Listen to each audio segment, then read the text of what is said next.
Hi, so I just got back late last night, early this morning, from my trip to Queensland, which is hot up there, which is why I have tan lines, and my face is a little red, and I'm probably kind of tired, but I'm going to be filming like 4 videos today, because it's now 5 days into January, and I haven't done any of the New Year's videos because I wasn't around to film.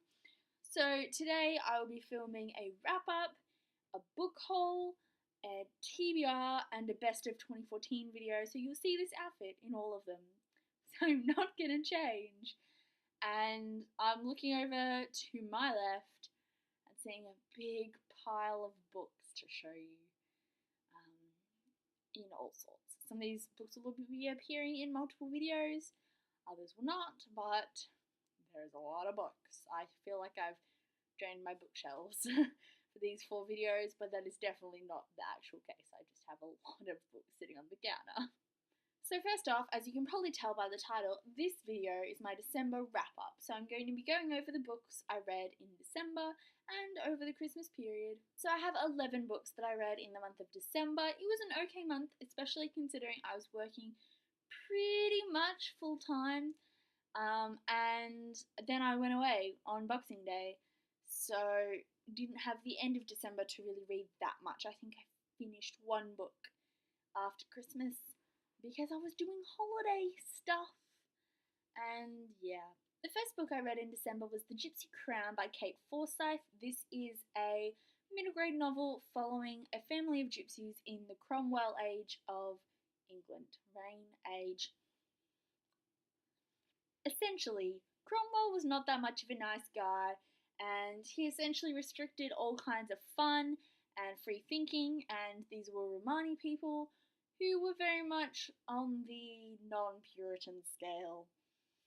And so they were kind of outlawed, and they were found making money on the streets, and so they were arrested, but 2 young kids ran away to save the rest of their family, and they're going on a journey to find this chain of charms, which has 6 charms on it, that was separated among the different Romani families to try and save their family and bring them all together.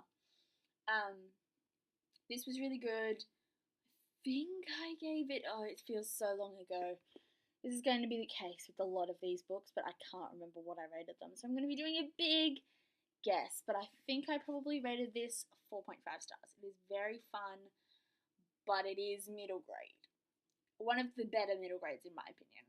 Then I read The Winner's Curse by Marie Rakowski. This is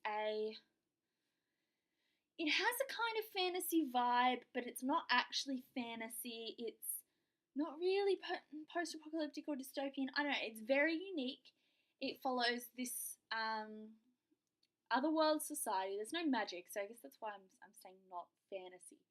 But it's this other land in which it has a lot of colonialization elements, and essentially she is grows up in a colony as part of the richer class and owns slaves, and it really delves into war and colonialization and the effects on people.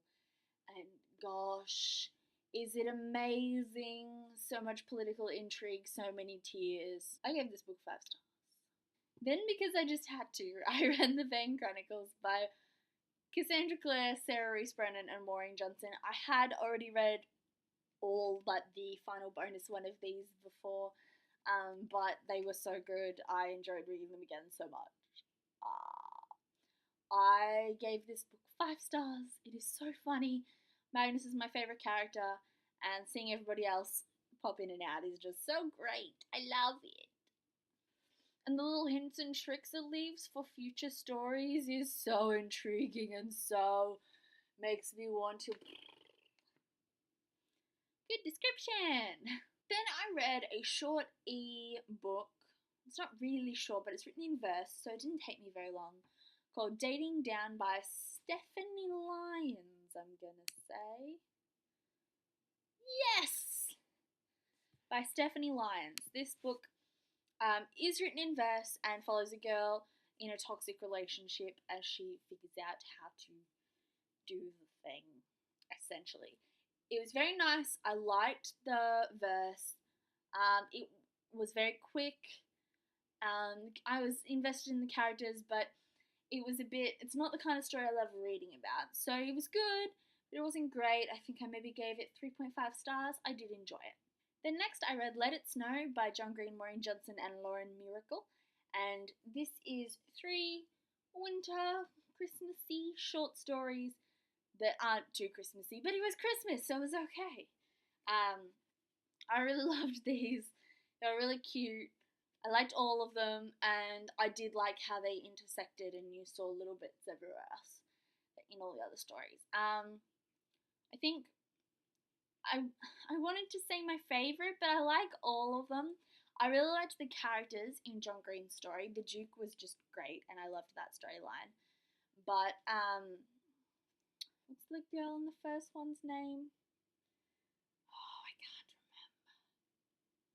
Jubilee was that their story, Jubilee and Stuart's story in Maureen Johnson's first bit, the Jubilee Express, was really cute, but I was less invested, but the writing was better. And Jeb and what's the girl's name? Oh my god. Addie. That's her name. Addie and Jeb's story I really liked, but it kind of dragged on a little bit for me and was much more of a coming of age story than a love story. So I liked it, but I didn't like it as much as the other two. But overall I really enjoyed this.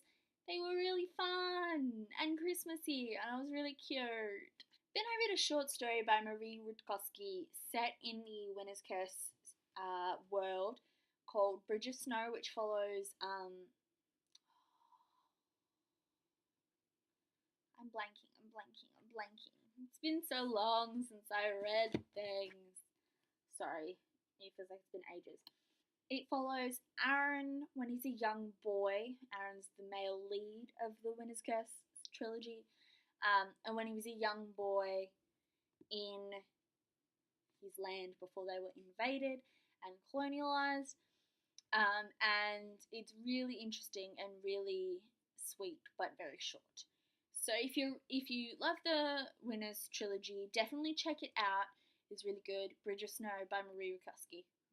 It is also available for free wherever I saw it. I can't remember where I saw it, but I did get it for free. And then on that run, I read The Winter's Crime, which is the sequel to The Winter's Curse by Marie Rutkowski. I feel like I've said her name a lot, but it's true. That's her name. I received this as an e-arc from NetGalley through... is it Bloomsbury? It looks like Bloomsbury. Yes! So I received them through Bloomsbury. I was so excited because I absolutely loved The Winter's Curse, and it did not disappoint, though major cliffhanger, and I really need the third book now. I just really want the third book to come out so badly. Hopefully later in the year, early next year with any luck. I'm crossing my fingers. The difference between the first book and the second book was only just over 6 months. So hopefully we get it sometime in 2015 because it's such a cliffhanger ending and I have so many feelings about the characters. Kestrel and Aaron, what have you done to yourselves? I gave The Winter's Crime 5 stars and I am definitely picking up the book when it arrives in stores. Next I read A Grim Warning by Chris Colfer. This is the third book in the Land of Stories and I really enjoyed this. This looks into grim fairy tales and dragons and the parentage of our two main characters, and it was just so good. Oh, these are definitely middle grade. So go into that preparing for middle grade. Don't expect like literary complicated genius, but it is so hilarious. These are like Disney movies. They're perfect for children, but they also have that great layer of humour that only adults should be able to get, and it's just so good. I really recommend these series, especially at work I always recommend this series to 10, 12-year-olds because it is so fun and just I'm pretty sure I gave this 4.5 to 5 stars. Then I read The Last Girl by Michael Adams. This was one of my TBR jar picks of this month. And this just, I was not expecting this. When I went into this book, I was expecting to not be blown away, but that it would be okay. But man, was I wrong. This was so good. This is set in Australia, in Sydney, and follows the entire universe, but particularly this girl Danby, during essentially the apocalypse. Suddenly everyone can read everyone else's minds, and it sends people crazy. Except she can read other people's minds, but nobody can read hers, which causes a lot of insane consequences. In the first third of this book, so much has happened. Everything happened so quickly. The action was so fast paced. I was blown out of my seat. It was so good. I am now really excited to move on and read the second book in this series, and the third book comes out in the new year. It's now the new year, but soonish. I think maybe February or March, and I'm really excited to read this whole series because if they're like the first one, they're going to be so good.